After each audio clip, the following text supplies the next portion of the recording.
तो हमारा हित जिन जिन चीजों में था वो सब खत्म हो चुका है। हमसे रुतबा और दबदबा पाकिस्तान का आज ज्यादा है, उनके साथ चीन है, उनके साथ कुछ देश है।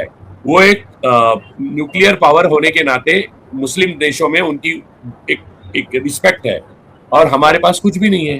हमारा न्यूक्लियर पावर, हम कुछ भी नहीं कर सकते वो हम होने के बावजूद। बस हम पे कोई हमला नहीं करेगा, और वैसे भी हम पे कौन हमला करता, क्योंकि हम मुफ्त में अब मजदूर नेतन्याहू को सप्लाई करने वाले हैं, तो हमला क्यों करेंगे वो। और ईरान के हम पुराने दोस्त हैं, तो लिहाज करके वो भी हमला नहीं करेंगे। लेकिन भारत बाकी देशों के साथ गर्व से खड़ा रहता था, वो अब नहीं रहा। हमारे लोगों का जहां जाते हैं वहां अपमान हो रहा है, और वो सिर्फ मोदी जी की वजह से हो रहा है, मोदी और उनके कुछ साथियों की वजह से। तो मोदी जी की पकड़ पूरी तरह से निकल चुकी है सरकार के ऊपर से। वो खुद को बचाने के लिए जो भी सामने आए वो चीज और दिन निकाल रहे हैं, और मोदी की सत्ता जो है वो दांव पे लगी है। और सत्ता इसलिए दांव पे लगी है क्योंकि उनको ब्लैकमेल किया जा रहा है, और वो अगर अगर सत्ता छोड़ते हैं तो उनके सारे कारनामे बाहर आ जाएंगे। फिर देश में या विदेश में उनको पनाह मिलना मुश्किल हो जाएगा, उनके साथियों को और उनको। सत्ता में है ये मंडली, जब तक सत्ता में है तब तक भारत को अपने शर्मनाक दौर से बाहर आना नामुमकिन है।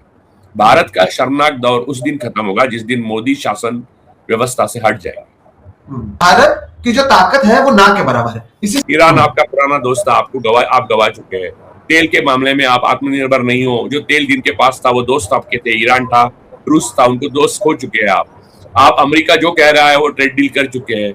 आपने अपने अर्थव्यवस्था के बैंड बजा के रखी है। भारत की जो ताकत है वो ना के बराबर है। इसी से अगर हम शुरू करें, भारत का इस अभी जब तक 10 दिन हो चुके हैं, जो युद्ध है उसमें जो रोल है, एक किरदार है जो भारत ने भूमिका निभाई है, वो लांछनास्पद भूमिका है। बाकी और कुछ शब्द उसके लिए मेरे पास उचित शब्द नहीं है, क्योंकि इतना कायराना अंदाज भारत का मैंने अपने जीवन में नहीं देखा। और मेरे बुजुर्ग जो हैं, जो पत्रकार मैं देख रहा हूँ, जिनसे बात कर रहा हूँ, या रक्षा विशेषज्ञ हैं या फिर मिलिट्री के लोग हैं पहले जो रिटायर हुए हैं टॉप लेवल के, यानी जनरल ब्रिगेडियर लेवल के, तो वो लोगों से भी मैं बात कर रहा हूँ। वो लोग कह रहे हैं कि भारत इस तरह से कभी बर्ताव नहीं करता है। हाँ, हम लोग तटस्थ रहते हैं, लेकिन मानवता और न्याय के संदर्भ में हम कभी तटस्थ नहीं रहे। हमने भूमिका ली है, जैसे कि फिलिस्तीन को हमने पहले मान्यता दी। पहले नॉन अरब कंट्री है हम लोग जिन्होंने फिलिस्तीन को मान्यता दी है। अब आपने जो बताया उसके ऊपर मैं पहले आता हूं, थोड़ा और विस्तार से बताना जरूरी है लोगों को। ईरान की जो क्षति हुई है उसके बारे में आपने बताया, लेकिन इजराइल की जो क्षति हुई है वो न भूतो न भविष्यति ऐसी क्षति हुई है। ईरान ने अपने तरफ से एक ऐसी जंग छेड़ी है जिसकी वजह से हाइफा पोर्ट, जो भारत और इजराइल के लिए एक महत्वपूर्ण पोर्ट था, उसको पूरी तरह से भस्मसात कर दिया है। दूसरा, तेल अवीव को एक खंडहर बना दिया है। हालांकि वहां पर शूटिंग करने के लिए, सीसीटीवी कैमरा चलाने के लिए मनाही है। स्वाभाविक रूप से अगर इजराइल जीत रहा होता तो मनाही क्यों करते। इनके सारे जो महत्वपूर्ण जो मध्य पूर्व में बेसेस हैं अमेरिका के, जहां तक कि यूएई में है या फिर सऊदी में है, बहरीन में है, कतार में है, जहां जहां है वहां ईरान ने जबरदस्त हमला बोल दिया है। यहां तक कि बहरीन में तख्ता पलट भी हो गया है। यानी ये पहली ईरान की जीत है, बहरीन के राजा भाग गए। तो आप समझिए जॉर्डन में यहां तक कि हर जगह ये अफरा तफरी मची हुई है। ईरान की तरफ से ऐसे तोहफे में ऐसे बारूद मारा ये गया कि अभी चर्चा यह है कि नेतन्याहू ये सोच रहे हैं कि ईरान के ऊपर परमाणु हमला किया जाए ताकि ईरान को चुप किया जा सके। लेकिन वो इतना आसान भी नहीं है, क्योंकि उसके लिए 2-3 चीजों की जरूरत होगी। क्योंकि ईरान पे परमाणु हमला करके इजराइल इतना नजदीक है कि इजराइल बच नहीं सकता उस हमले से। एक दूसरी सामरिक शक्तियां जो है, जैसे चीन है, उत्तर कोरिया है, रशिया है, वो परमाणु से लेस है और परमाणु मिसाइल उनके पास है। वो चुप नहीं बैठेगी ईरान के साथ ऐसा कुछ करने गए तो। मानवाधिकार का इतना बड़ा उल्लंघन करने के लिए अमेरिका को बहुत बड़ी अपनी पहले ही वो छवि की कीमत चुका नेतन्याहू की वजह से चुका दे चुके हैं, लेकिन अब वो ये नहीं सह सकते। दूसरा विकल्प ये है अब इजराइल और अमेरिका के पास की बूट्स ऑन ग्राउंड, यानी इजराइल में सैन्य उतारा जाए। अब देखिए इजराइल के आपने तेल अवीव या एयरपोर्ट या वहां पर जो छोटी छोटी जो रास्ते हैं पगडंडियां वहां पर देख रहे हैं तो पूरे इजरायली भाग रहे हैं, यानी यहूदी जो पॉपुलेशन है वो ज्यादातर अपने मूल देश जो है, उनके दो देश होते हैं क्योंकि इजराइल उनका एक देश है और जो देश जिस देश से वो आते हैं वो देश होता है। यूरोप और यूएस वापस लौट रहे हैं, करीब करीब 20 लाख पॉपुलेशन अभी तक भाग चुका है। तो बूट्स ऑन ग्राउंड जो बात है, और आईडीएफ में यानी इजराइल की सेना में इस पे भी विवाद छिड़ा है। कुछ एलिट लोगों के बच्चे जा नहीं रहे, कुछ बहुत थोड़े लोगों के गए हैं, लेकिन बहुत एलिट लोग जो है उनके बच्चे जा नहीं। ये बात अमेरिका में भी सही है। लोग कह रहे हैं कि ट्रम्प साहब का बेटा क्यों नहीं लड़ रहा है, तो हमारे बच्चे क्यों इजराइल के लिए जाए। तो बूट्स ऑन ग्राउंड की सच्चाई ये है कि अमेरिका के जवान, अमेरिका का खून, अमेरिका के लोगों का खून, अमेरिका के टैक्स पेयर के पैसे इजराइल के लिए ईरान में खर्च करना, अब ये मुझे लगता है संभवतः नामुमकिन है। एक तो ईरान का टेरन ऐसा है कि हार निश्चित है, और पहले ही बहुत सारे अमेरिकन सैनिकों को कैप्चर कर चुके हैं ईरान, और उनकी जो नेवल जो पावर थी उसको भी क्षति पहुंच चुकी है। यानी ईरान की तो बर्बाद हो गई है, इसमें कोई शक नहीं है, लेकिन उन्होंने ऐसा नहीं छोड़ा है, उन्होंने अमेरिका को भी डैमेज किया है। और इजराइल का जो सारा बल है वो अमेरिका के ऊपर है। यानी शॉर्ट में हम लोग बचपन में जो बोलते थे ना कि आप लड़ो हम चड्डी संभालते हैं, वो वाली इजराइल की भूमिका है। अमेरिका लड़ेगा और इजराइल बस चड्डी संभालेगा, यानी नेतन्याहू बस बातें करेंगे बड़ी बड़ी। तो इजराइल के जो हमले थे ईरान के ऊपर, ऑयल डेपो के ऊपर, उससे ऑयल डेपो को बहुत आग लगी, बहुत बड़ी आग लगी ईरान में। उसके जवाबी हमले में उन्होंने पावर स्टेशन और ऑयल डेपोज इजराइल के इस तरह से तहस नहस कर दी कि अब इजराइल में लाइट ही नहीं है। और बंकर में अभी आपने जो भी फोटोज और वीडियोस आए हैं उसमें दिखाई देता है साफ तौर पर कि पहले वो बंकर में नाच रहे थे, खुश थे, गाने थे वगैरह वगैरह, पहले 2 दिन 3 दिन में। अब वो नहीं, अब डर का साया है और किसी भी वक्त भाग, क्योंकि तेल अवीव एयरपोर्ट पे ही आपने देखा होगा लोग इंतजार कर रहे थे फ्लाइट का, तो पीछे आके गिर गया है बम, तो लोग वापस गए।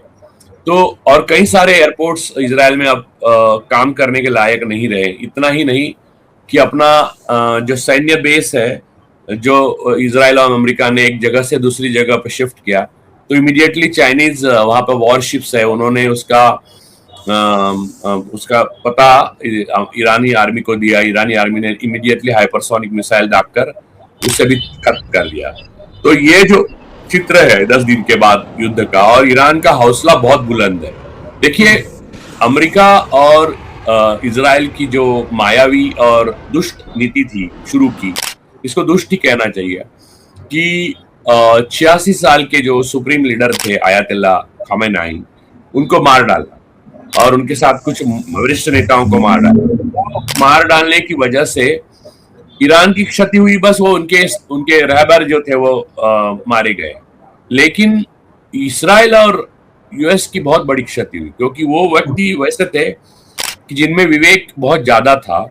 उन्होंने 2000 किलोमीटर से ज्यादा बड़े वाले 5000 किलोमीटर वाले मिसाइल डेवलप करने से अपने साइंटिस्ट को मना करके रखा था, या आईआरजीसी के जो यंग ब्लड था उन्होंने रोक के रखा था कि आप जो बहुत ज्यादा हमले नहीं करेंगे।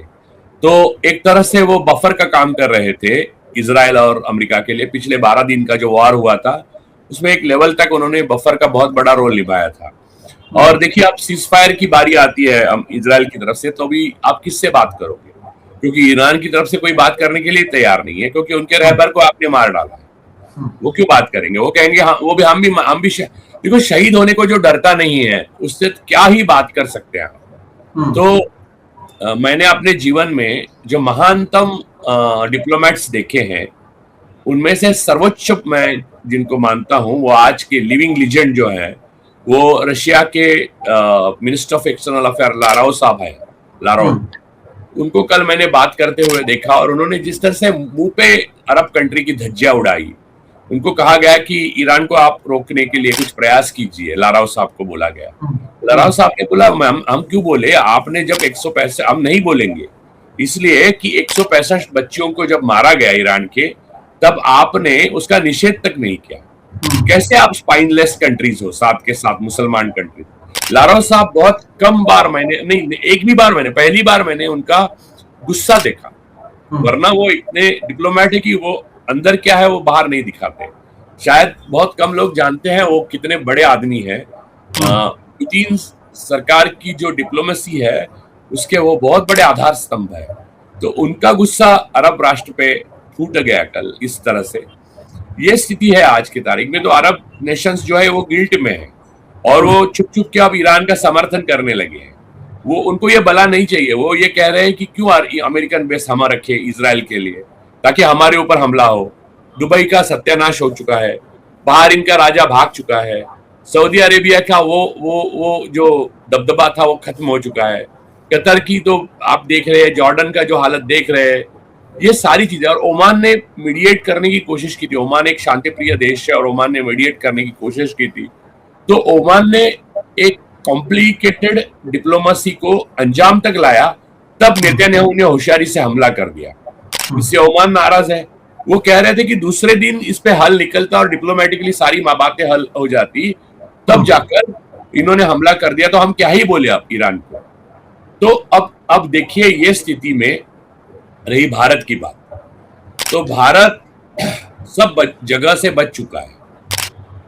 मोदी जी और उनके साथियों के जो राज छिपे हुए हैं नेतन्याहू के पास, एप्स्टीन फाइल में, ट्रम्प साहब के पास और चाइना के पास, उसकी वजह से ना इस पक्ष में है आप, ना उस पक्ष में है आप, ना मानवतावादी है, ना यूटिलिटेरियन है, ना अपॉर्चुनिस्ट है, कुछ भी नहीं है आप। आपको आता है कोई भी और बजा के जाता है, ये स्थिति है। और इजराइल ये घात लगा के बैठा है कि आने वाले दिनों में जब सब कुछ ध्वस्त हो जाएगा मिडिल ईस्ट में, तब हमारा पॉपुलेशन जाकर कॉलोनी बनाकर भारत में रहेगा और भारत का जो बेचारा मजदूर है उसका शोषण करने के लिए हम यहाँ लाएंगे और इजराइल फिर से खाएगा। और उसको ना कहने की हिम्मत ही नहीं है, क्योंकि वो हाँ कह के आए हैं, पहले ही वो सबको हाँ के आए, वो कोरे कागज पे साइन करके आए, देश को बेच के आए। तो भारत की कोई विदेश नीति नहीं है, भारत के हित में जो है वो करेंगे। जयशंकर बोल रहे हैं, मैं आपको बताता हूँ, आप जयशंकर, हरदीप पुरी, ये अजित डोवाल, इनको गंभीरता से लेने की जरूरत नहीं है। कुल मिला के आप समझिए मोदी के कैबिनेट में सारे के सारे निशिकांत दुबे हैं। भी बोलेंगे आप वो क्लोन्स है, बस वो निशिकांत दुबे की तरह जो पट्टी कुछ भी पढ़ाएंगे। जब आप सामने आएंगे मोदी जी बात नहीं करेंगे, मोदी जी उत्तरदायी भी नहीं है, मोदी जी को मालूम ही नहीं है कि क्या हो रहा है विश्व में और क्या था और कैसे, क्योंकि संघ में ये सब सिखाया नहीं था, खुद मोदी की सीखने की इच्छा नहीं थी और वो कॉम्प्रोमाइज तो है ही, इसमें कोई शक नहीं। तो ऐसी स्थिति में और इलेक्शन कोई वो समर्थन तो न था नहीं जनता का।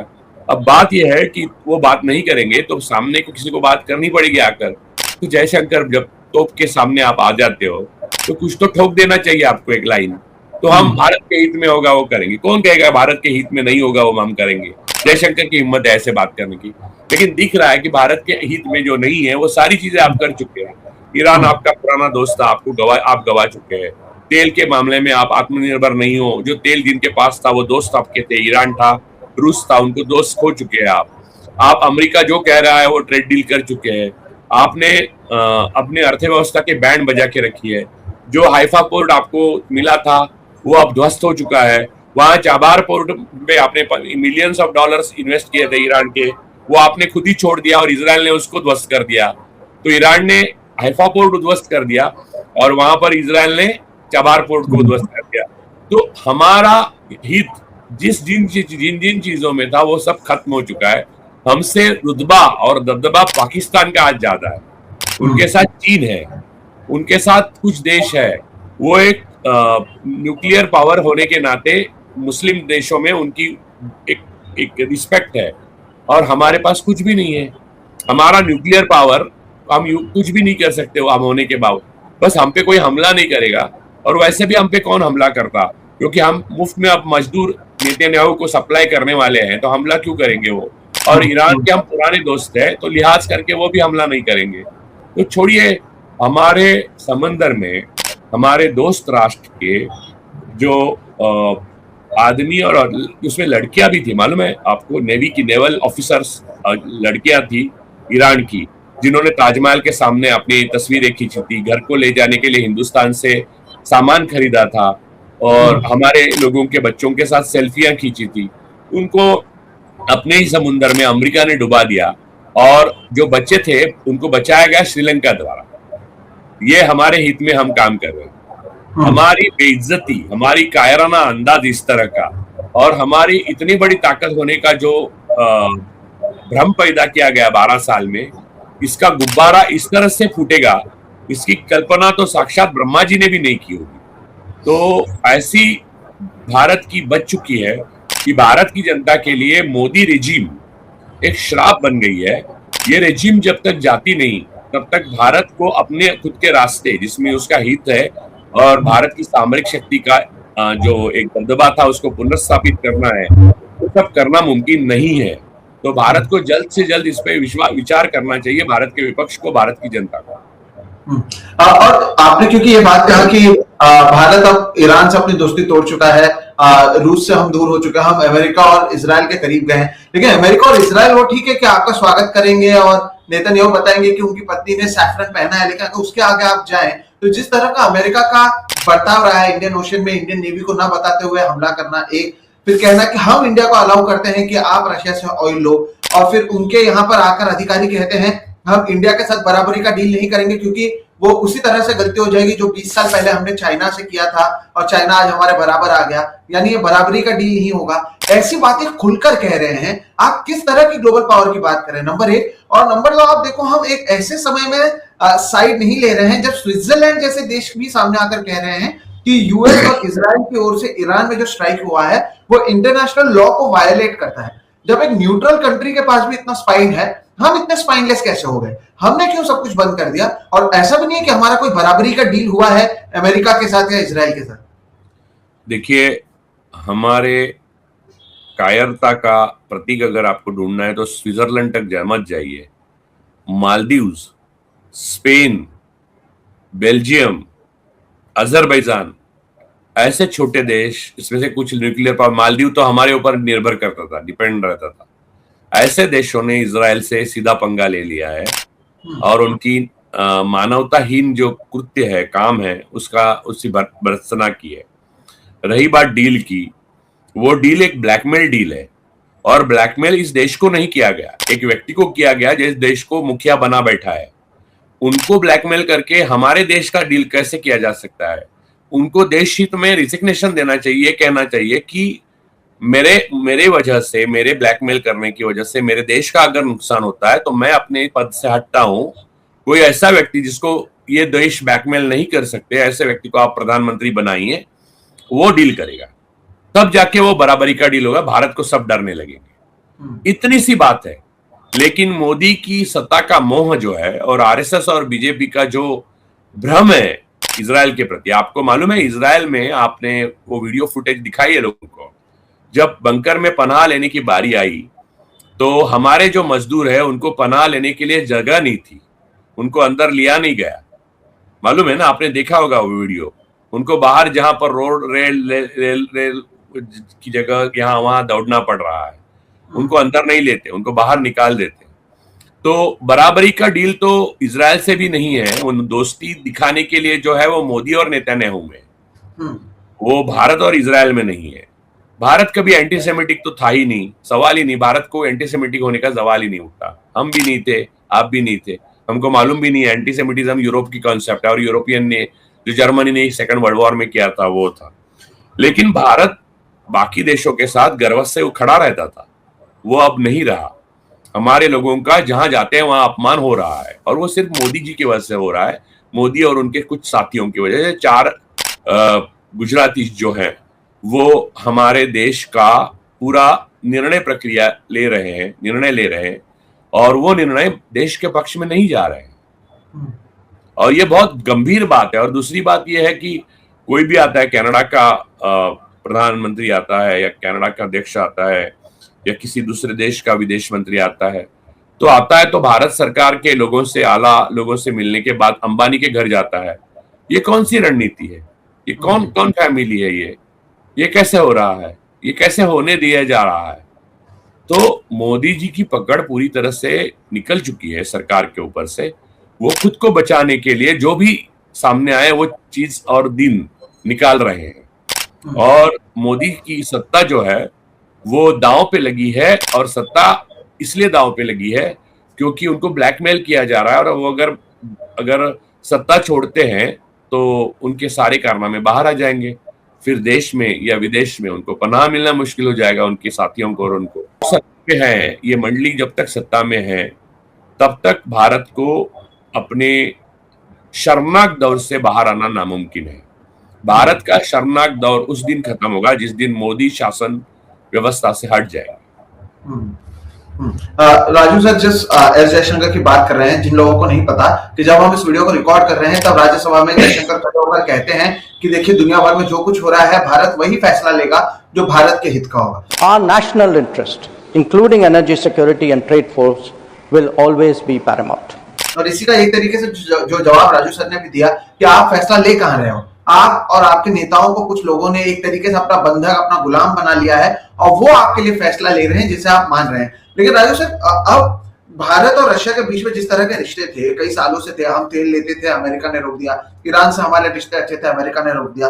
2014 के बाद के जो मिसप्लेस्ड रिलेशंस नई सरकार ने बनाए हैं, क्या उसका खामियाजा अब हम भुगत रहे हैं, जो अब हम देख पा रहे हैं? एक तरीके से दुनिया भर में एक मॉरल कंपास, मैंने इस पर भी लोगों को कहा था इससे पहले, भारत के पास मौजूद था। हम कहीं पर भी कॉलोनियल जो पावर्स होते थे उसका विरोध करते आए हैं, हमें खुद को आजादी मिली है, हम उनके मुद्दे को उठाते रहे हैं। ऐसे में अनप्रोवोक्ड ईरान पर आपकी ओर से हमला किया जाता है, वहां के जो सबसे बड़े नेता रहते हैं उन्हें मारा जाता है, और भारत को रिस्पॉन्ड करने के लिए 7 दिन से ज्यादा समय लग जाता है, जिसके बाद हम जाकर एक बुक पर साइन करते हैं, और एक कंडोलेंस की बात जो है वो 7 दिन से ज्यादा का समय लग जाता है। तो ये क्या दर्शाता है? ये जो आपने 2014 के बाद अपनी दोस्ती बदली है, उससे शायद कुछ लोगों को फायदा होगा, देश को तो नुकसान पर ही नुकसान हो रहा है। अहमदाबाद में जो क्रिकेट मैच हो रही थी उसके लिए आप जा सकते हो, वहां पर जो भी आपको जाना भी जरूरी नहीं है, और मैच भी actual free and fair level playing थी नहीं। इसके ऊपर पहले नासिर हुसैन साहब ब्रिटेन के कैप्टन बोल चुके हैं। खैर उस पर मैं जाना नहीं चाहता क्योंकि क्रिकेट के बारे में क्या ही बोले, उतना कम है, उसका जो गोबर करना था वो हो चुका है। लेकिन आपके विदेश सचिव जाकर वहां पर वो कंडोलेंस बुक खोलने के बाद जाके एक लिख के आए कंडोलेंस।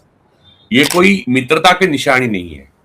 कंडोलेंस वो होता है जहां जब मौत हुई खamenei साहब की, एक शहादत हुई, उसी वक्त अगर अपने एक्स अकाउंट पे मोदी जी लिखते कि मेरे मित्र जो उस अभी के राष्ट्रपति हैं ईरान के, उनके रहबर जो है और हमारे आशिया के बहुत बड़े नेता और बुजुर्ग व्यक्ति जो मार्गदर्शक रहे हैं कई सालों से, जिन्होंने भारत के इतिहास को अच्छी तरह से पढ़ा था, उनके कई स्पीचेस है, आप दिखा सकते हैं, भारत के ऊपर है, पंडित जवाहरलाल नेहरू पे है, उनकी किताबों पे हैं। तो भारत की कॉलोनाइजेशन की वजह से हुए नुकसान के खिलाफ बारे में वो ब्रिटेन के खिलाफ भी बोले हैं। तो ऐसा एक हमारा दोस्त हम आज खो चुके हैं। ये लेक्स पे उनको कंडेम भी करना चाहिए था, उनकी हत्या का निषेध होना चाहिए था, और साथ में उनको श्रद्धांजलि अर्पित करनी चाहिए। भारत के प्रधानमंत्री का ये काम था। और बाद में जब कंडोलेंस की जो किताब खोली यहाँ के एम्बेसी ने ईरान के, तब खुद प्रधानमंत्री जाकर उस पर लिख के आते। ये भारत की मित्रता होती है। वो जो मिस्री करके आए वो इतना दबाव था, फिर सोनिया जी ने आर्टिकल लिखा था, लोगों का दबाव था, पूरा देश ईरान के साथ है। 93% लोग, हमने भी वोटिंग लिया था, देखा ना आपने, 93% लोग ईरान के साथ है, 7% सिर्फ मोदी के साथ है, इजराइल के साथ है। तो ऐसे वक्त इनको जबरदस्ती वो कंडोलेंस लिखना पड़ा, वरना वो डरे हुए थे कि कहीं इजराइल नाराज होके अपना ब्लैकमेल का जो कागज है वो एक कागज आगे ना कर दे। ये लेवल का डर था। तो और उन दिनों प्रधानमंत्री एक्स पे अपने अकाउंट पे उलूल जुलूल बाकी सारी चीजें लिख रहे थे किसी का बर्थडे, किसी का विश डे, ये डे वो डे, खैर वो तो उनका हक है, उनका प्रेरोगेटिव है, वो लिख सकते हैं, इसमें मुझे बोलना नहीं चाहिए और मैं नहीं बोलना चाहता। लेकिन बात यह है कि उनको अपने ज्येष्ठ जो हमारे मार्गदर्शक थे ईरान के, आयतुल्लाह खamenei, उनके बारे में लिखना जरूरी था। ये भारत की नीति रही है, हम शत्रु के प्रति भी मृत्यु के बाद आदर दिखाते हैं, वो देश है। यहाँ तो वो हमारे मित्र थे, हमें 1994 में, 2008 में और कई बार पहलगाम के टाइम में भी मैंने डाला था, हर बार उन्होंने हमारे पक्ष लिया था, हमारे हमेशा पक्षधर रहे हैं। जब ईरान हमारा पक्षधर नहीं था, वो रजा पहलवी शाह साहब जब सत्ता में थे तब की बात वो निशिकांत दुबे पन्ने दिखाते हैं, उनको इतिहास का कुछ मालूम नहीं है। उनके बारे में राजीव प्रताप रूडी अच्छी तरह से बात कर चुके हैं बीजेपी के, तो और मुझे बोलने की जरूरत नहीं है, और उनका फैसला हो जाएगा। नियति किसी का फैसला रखती नहीं है अपने पास, उधार सबका कर देती है। आज जो इजराइल भोग रहा है, उनको याद आता होगा कि उन्होंने गाजा के साथ क्या किया था, तो अगर इससे भी वो सुधरे नहीं तो वो नियति कर्मा इस बीच वो वापस आएगा। तो इसीलिए लोग शांति प्रिय होते हैं, इसलिए गांधी जी अहिंसावादी थे, इसलिए मैं गांधीवादी हूँ, क्यों मैं नहीं चाहता कि ऐसे कर्म करूं या करें कोई कि जिसमें सम्मान ना हो, जिसमें शांति ना हो, जिसमें प्यार ना हो, जिसमें मोहब्बत ना हो, क्योंकि यही फिर घूम फिर के मेरे पास आएगा। तो भारत का ये विशेषता थी गांधी नेहरू के समय से कि सम्मान, आत्मसम्मान पहले भारत का, दूसरा अपने दोस्तों के प्रति मोहब्बत, तीसरा अपने शत्रु के प्रति भी मृत्यु के बाद नफरत भूल जाना और हमेशा एक मोहब्बत का व्यवहार रखना। ये भारत की विदेश नीति और देश की नीति का एक बहुत बड़ा हिस्सा था। यह देश में ही मोदी जी अपने लोगों को न्याय नहीं दे रहा है, न्याय नहीं दे रहे हैं। जेनेटिकली मॉडिफाइड धान और बीज अब हमारे देश में आएंगे अमेरिका से, क्योंकि मोदी जी फंसे हुए हैं किसी ब्लैकमेल इसमें। तो ऐसी स्थिति में क्या ही भला कर सकते हैं वो देश का, अब वो एक ही भला कर सकते हैं, रेसिग्नेशन। मोदी जी का और उनके साथियों का रेसिग्नेशन इस देश के लिए उन्होंने की हुई सबसे देशभक्तिपूर्ण कृति होगी। दोस्तों, जैसा कि आपने देख लिया वीडियो के अंदर, भारतीय मीडिया ने खुद बोला है कि पाकिस्तान एक ताकतवर मुल्क है और उनके साथ हर मुल्क खड़ा है। तो दूसरी तरफ भारत की बात की जाए तो भारत अब जो है ना सिर्फ तनहा हो गया है। पहले अगर उनकी कई मुल्कों के साथ थी भी तो वो भी अब जो है ना ख़त्म दिखाई देती जा रही है, क्योंकि वो सिर्फ अमेरिका जो ट्रम्प कहते हैं उसके नीचे दबा हुआ है मोदी सरकार, और उसने भारत को बहुत नीचे लाकर खड़ा कर दिया। इसके ऊपर आपने देखा किस तरह भारतीय मीडिया खुद उन्होंने बताया है। दोस्तों, आज के लिए इतना ही। अगर आपने इस तरह की सच्चाई पर बनी हुई जो भी रिएक्शन वीडियो हमारे चैनल पर अगर देखनी है तो उससे के लिए आपको जो है ना हमारे चैनल को सब्सक्राइब करना पड़ेगा और उस बेल आइकन को भी ऑन करना पड़ेगा, क्योंकि बेल आइकन ऑन होगा तो आपको जो भी न्यू वीडियो होगी अब तक बआसानी पहुंचती रहेगी। अच्छा, वीडियो ख़त्म करने से पहले आप दोस्तों से एक ही गुजारिश है कि कमेंट सेक्शन में पाकिस्तान जिंदाबाद ज़रूर लिखिएगा।